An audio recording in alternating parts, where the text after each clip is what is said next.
Hey guys, DC Network here, coming at you with another video. About a month or so ago, Warner Bros. Discovery passed their date for when they can now look to be bought out by another company. If you guys don't know what I'm talking about, essentially when the Warner Bros. Discovery merger first happened, when Discovery and Warner Media became one company, there was a date set in place preventing Warner Bros. Discovery from being acquired once again without facing major tax penalties. That date was April 8th of 2024, and obviously that date has since passed now that we are in the mid parts of May. So Warner Bros. Discovery can now go look for a new buyer or go look for another merger to happen. So today in this video, I wanted to discuss with you guys what I think is going to happen going forward with Warner Bros. Discovery, and will they inevitably be bought out by another company? So first and foremost, I do think that Warner Bros. Discovery in the immediate future is going to try to sustain themselves on their own. I think they're going to try to right the ship and try to see if they can course correct from the path that they've been going down over the past couple of years. In my heart of hearts though, I think long-term wise, Warner Bros. Discovery is going to have to seek after another buyer. And the reason I say that is because what they're doing here is just not sustainable. From the day that this merger happened, I never really understood how Discovery could possibly afford to be acquiring Warner Media. And obviously my concerns were validated by the fact that Warner Bros. Discovery, the day the merger happened, had a whopping $55 billion worth of debt. Now we're approximately 2 years out from when the deal first happened, and currently the company is $45 billion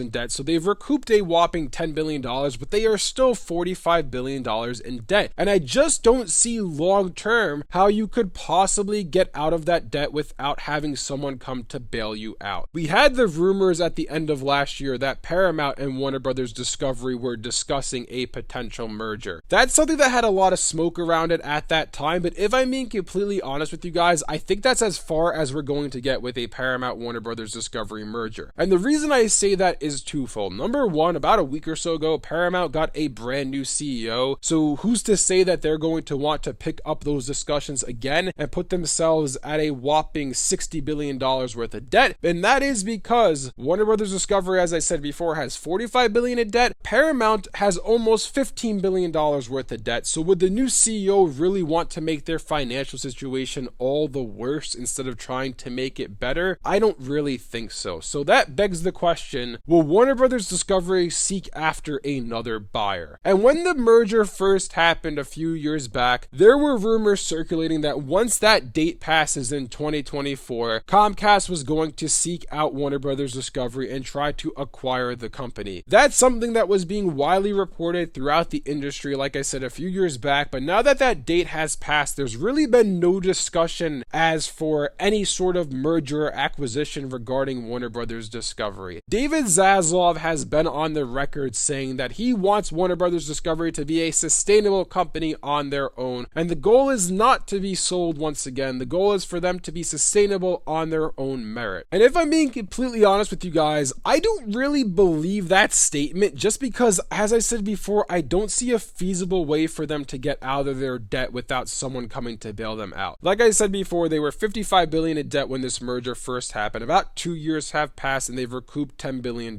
So now they're $45 billion in debt. That's about $5 billion they've recouped a given calendar year. So that would mean that the remaining $45 billion in debt, if they remain on that trajectory, it would take them the next 9 years to recoup the rest of their debt if they continue to get $5 billion each year straight revenue to get themselves out of the debt they're currently in. I just don't see how that's a feasible way to run a company. I don't see how Warner Bros. Discovery can make the content that they want to make over the next decade if they're being hamstrung by $45 billion worth of debt. I just don't see that as a feasible possibility, and many people around the industry agree. There's been much speculation that Warner Bros. Discovery is inevitably going to look for consolidation. They're inevitably going to look for another merger, another acquisition to happen, just so they can get out from the situation that they're in right now. The other possibility as well is Warner Bros. Discovery could look to liquidate some of their assets, but in all honesty, I don't know if that's the most likely thing for them to do. Sure, it's something I could see them doing if they want to make a quick buck. Like, for example, if they take a look at their portfolio and see, okay, we're not really going to be using Cartoon Network or Adult Swim or Boomerang all that much, we could can package those together to the highest bidder to get some money back. Or maybe they say, hey, we don't really want to have TNT or TBS or CNN. We're going to sell those to the highest bidder. That is something that they could do. That is a plausible avenue for them to go down. But in my opinion, that really doesn't make the most sense for them to do, just because if you start to divest some of your assets and sell them off to the highest bidder, you're going to end up decreasing the overall value of Warner Brothers Discovery. And I just feel like that's something that David Zaslav and the executives aren't going to want to do. I feel like if any sort of sale is going to happen, it's going to be a sale of the entire entity, the entirety of Warner Brothers Discovery. The other interesting thing about this as well is the industry as a whole isn't really doing all that hot right now. As I said before, Paramount is in $15 billion worth of debt. Disney has been having their own myriad of financial and just honestly production problems as well. Disney has really hurt their brand over the past half decade, and Warner Brothers Discovery is right with them, but if anything, they are in the worst situation between the three of them. So while it is possible that two of those three could merge together with Warner Brothers Discovery, maybe Paramount or maybe Disney, I really don't see that happening because they are all facing their own set of issues right now. It doesn't really make much sense for the two of them to come together and say, hey, let's get our issues, put them together and make the situation worse, because that's not going to help anybody. I feel like the most likely course of action is that going forward over the next year or so, not even the next year, let's just say the next 6 months, Warner Brothers Discovery is going to try to just stay status quo. They're going to try to just right the ship, and then probably I think they're going to decide to sell. I think they're going to decide to sell to another company. Who knows if that will end up being Comcast? Who knows if it will end up being another company? Heck, maybe even Apple decides to go in there and buy Warner Brothers Discovery. That would be pretty crazy, but they definitely have the money to do so. And as we know, they've been pushing their Apple TV Plus subscription base. They want to get that up. I don't know if they'd want to take on that much money though and that much debt buying Warner Brothers Discovery. I don't know if it's really worth it for them, but that's definitely a company we could watch out for. There's also been speculation as well that Apple might inevitably buy Disney as well. So who knows? Maybe if they can't get Disney, they go after Warner Brothers Discovery. This is definitely a situation though to keep your eyes on, because I do think that over the next 5 years, Warner Brothers Discovery is not going to be Warner Brothers Discovery anymore. It's going to be owned by a different parent company, and who knows what name they come up with then. We went from Warner Brothers to Warner Media to Warner Brothers Discovery. Maybe it becomes Warner Brothers Discovery, Apple, Disney Co. Who knows? We'll have to wait and see on all of that. But for now, let me know in the comment section below what you guys think about all of this. What do you guys think about Warner Brothers Discovery and their current situation? Do you think they're going to look for a buyer and look to be sold once again, or do you think they're going to try to right the ship on their own and become the big juggernaut that they were maybe 15, 20, 30 years ago? If you guys enjoyed this video, be sure to leave a like and subscribe to see more content like this from DC Network. Thanks for watching, and I'll see you guys next time.